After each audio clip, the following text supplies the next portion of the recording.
Uploaded cute photos but don't want one specific friend like ex, coworker or nosy relative to see them.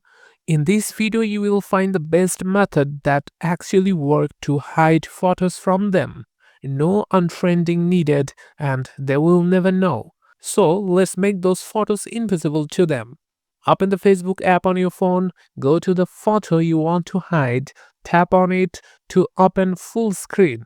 Tap the three dots in the top right corner of the photo, select Edit Audience or Edit Privacy, sometimes shows as Edit Post Audience or something like that. Then choose Friends Accept. In the search bar, type the name of the friend you want to hide it from. Tap their name to add them to the Accept list. Tap Done or Save. That photo is now hidden only from that person.